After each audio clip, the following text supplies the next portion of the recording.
What's going on, guys? David here with you at DC Appliance Repair, and welcome back to the YouTube channel.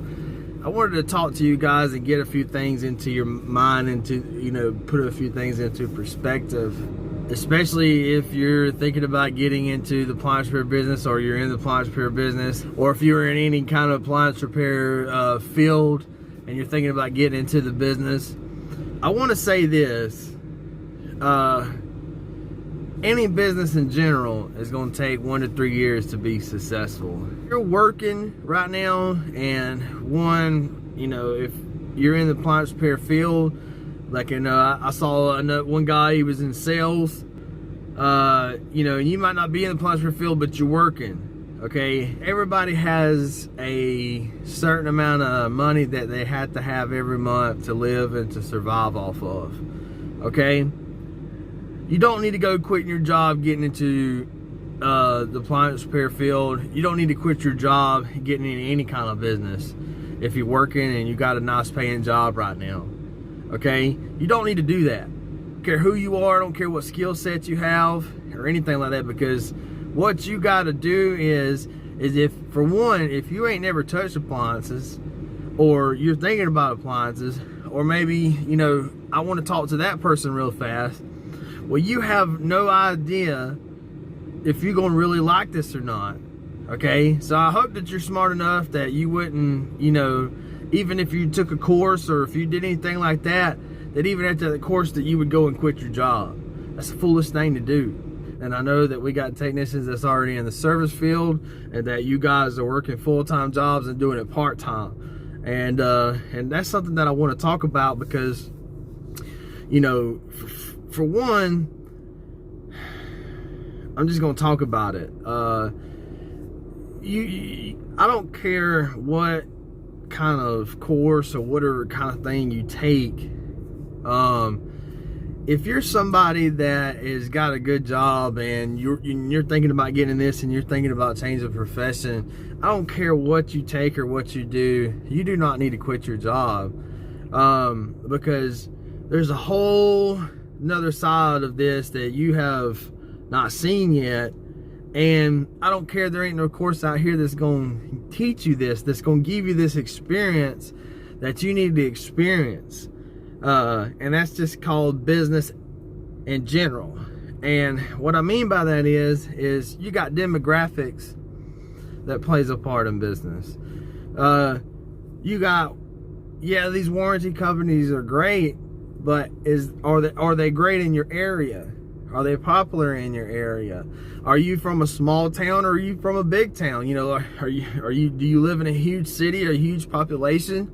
Are you in a population with 100,000? Are you in a population with 900,000 or almost 1 million people? What kind of demographics are you dealing with when it comes to the population of what area that you're servicing in? Because I say that to say this, that if that warranty company is not popular in your area, then why go work for them? You might not have warranty companies in your area that's popular. Just because the warranty companies are popular in your area, you still got things that you gonna deal with that you have no clue about, that nothing that I tell you, I can't even teach you it. You're gonna have to experience it.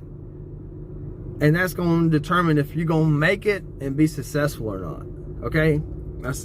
I just wanted to say that. I wanted y'all to hear this, because, weather plays effect in business. We're going through a shift right now, coming, in and out of this pandemic, wherever you want to call it. There's shifts that's going on. There's things that's taking place. And quite frankly, we're busier than we've ever been, because more people are at home right now. And there's a lot of people buying homes right now. These investors are renting out these homes. So, you got to understand something, that when an investor comes, buys this home, and he rents it out, he still has that warranty company covering his appliances. Yeah, but I wanted to get back to this. You can't go quit your job. That's a foolish thing to do. If you're wanting to get into business, you got to get your feet wet, and you got to do so by being smart. And you gotta wait to transition. You gotta do this for a year. You gotta work your job and do this for a year before you can even think about quitting your job, before you can even get to that place or that idea to where you say, man, you know, this is too much. Because even in that first year, you're still not going to learn all that you need to know. It's going to take you 2 to 3 years to get to a place to where you can run your business successful. You can run it smooth. You know, if you want to hire employees, you can do so. Now, I'm not saying that the appliance repair business is not lucrative, because it is lucrative. And I'm not trying to talk to the guy that's, you know, I'm not trying to downplay the guy that's in the position that's already ready to move forward. Because if you've already done this, if you've already been there for a year, if you've been doing this part-time for 2 years, and, you know, you've been passing out your cards, you've been taking advantage of, you know, you're in a good area, and you know the kind of volume that what you're getting through the warranty company, and you know the kind of volume that you're getting through COD, because you've been out here 2 years already, you've been planting some seeds. See, that's what people don't understand about businesses, that you got to plant seeds. Everybody wants to make money quick, but they don't, you know what I mean? Everybody wants to paint a picture that you can make money quick, that you can do this and do that. I call, you know, I say, well, wait a minute, you got to slow down for a minute, because we got people from all kind of different areas and all kind of different aspects, and there's all kind of different things that plays in effect. That's not going to work for that general person. Okay, and so, you know, that's why I'm stopping and I'm saying this here today, that, you know, I got technicians that working great jobs, and they putting in that work after hours. You hear what I'm saying? They putting in that work here after hours, going and hitting these calls, and they working 12 to 15 hours a day. You hear what I'm saying? And they're working 10 hours on their job, and they putting in another 5 to 6 hours in appliance repair after their job. You see what I'm saying? Because they grinding, and they getting into that place, and they getting into that position to where they can transition over. But still, that's going to take 1 to 2 years. You understand? That's going to take 1 to 2 years of grinding.